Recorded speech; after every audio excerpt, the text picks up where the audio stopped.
El tema sobre la oligarquía. Los subtemas son origen del término, historia, la oligarquía como esquema social, ejemplos, consecuencias y diferencias con la democracia. Origen. El origen de la oligarquía proviene del griego oligos, que significa pocos, y de arco, que significa mandato, lo que en conclusión diría el mandato de pocos. Este término fue utilizado por primera vez por el filósofo griego Platón, quien valoraba la aristocracia como el gobierno de los mejores y más aptos, pero veía en él el riesgo de degenerar en una oligarquía u oligocracia, ya que los aristócratas heredarían el poder a su descendencia, que no necesariamente compartiría su sabiduría y sus principios, pero sí conservaría el poder. ¿Qué es la oligarquía? Se entiende por oligarquía a un régimen o una forma de gobierno. En el poder reside en las manos de unos pocos, generalmente pertenecientes a una misma clase o estrato social, llamados oligarcas. La oligarquía ha acompañado a la humanidad a lo largo de su historia política. Tal es el caudillo y emperadores. En la antigüedad que gobernaban a favor de sus familiares y allegados. La oligarquía como esquema social. No solo se habla de la oligarquía cuando se ejerce en el gobierno de un estado, también cuando se cuentan con el monopolio de los recursos de un bien demandado. Puede hablarse de una oligarquía económica o empresarial. Los ejemplos. En nuestro país podemos encontrar varios ejemplos, principalmente con los monopolios. ¿A qué me refiero con los monopolios? Pemex hace apenas unos años se manejaba como un monopolio.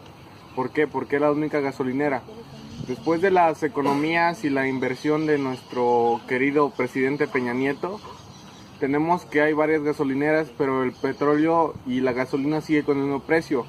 La principal fuente o el principal requerimiento para estas cosas era que hubiera una competencia mayor en la gasolina y el precio bajara, así como si fuera una pequeña tienda la cual hay competencia y podemos encontrar en varios productos los precios un poco más bajos. Después darnos cuenta de cómo el país por 70 años fue controlado por un solo partido, que sería el PRI, pero hay mucha gente que menosprecia o habla mal de este partido, pero hay que darnos cuenta de algo. En 70 años, ahora lo que le llaman pobreza, hace 70 años era peor, o sea que el crecimiento de nuestro país ha sido gracias al PRI.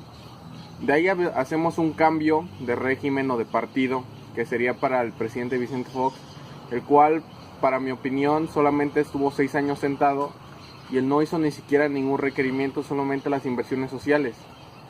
Carlos Salinas ha sido una persona muy importante dentro de nuestro país, porque el último intervención extranjera para los productos y el precio ha sido principalmente para que él creó este tratado y se impuso. Ya después de todo esto, las inversiones extranjeras han sido disminuidas. Mucha gente habla sobre el precio de la gasolina o el precio de algunas cosas sin darnos cuenta que el crecimiento está en uno y no solo en una persona.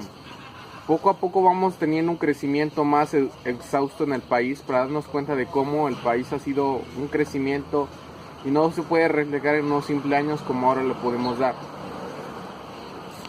Las consecuencias posibles son empobrecimiento del sector económico monopolizado, pues nadie puede competir con los oligarcas, inequidad en el reparto de los bienes, resentimiento de los sectores marginados por la oligarquía, debilitamiento de las estructuras democráticas o republicanas de haberlas, corrupción e injusticia.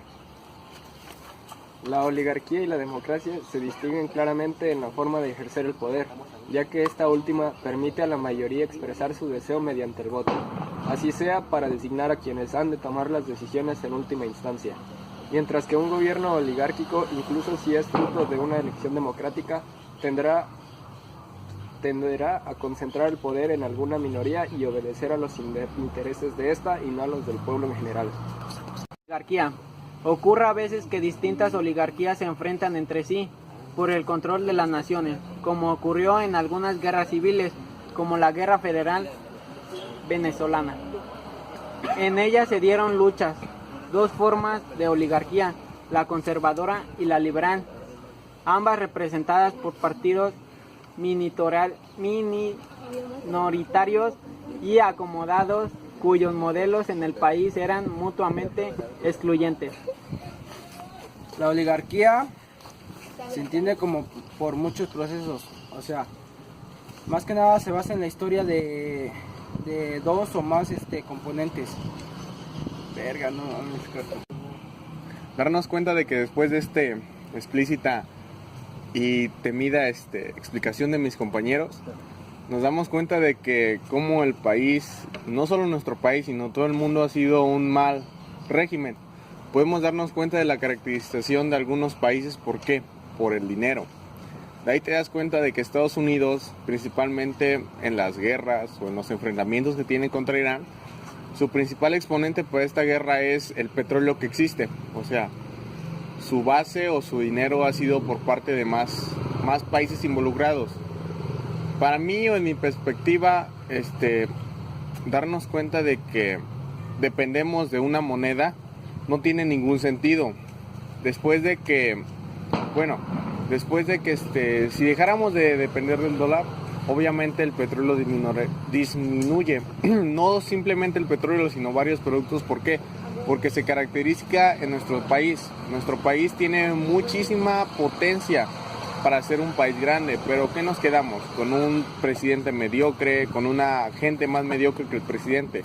Después de todo esto, simplemente lo que nos queda es esperar y ver qué podemos hacer. Tal vez no podamos cambiar como sociedad, pero sí poco a poco como persona.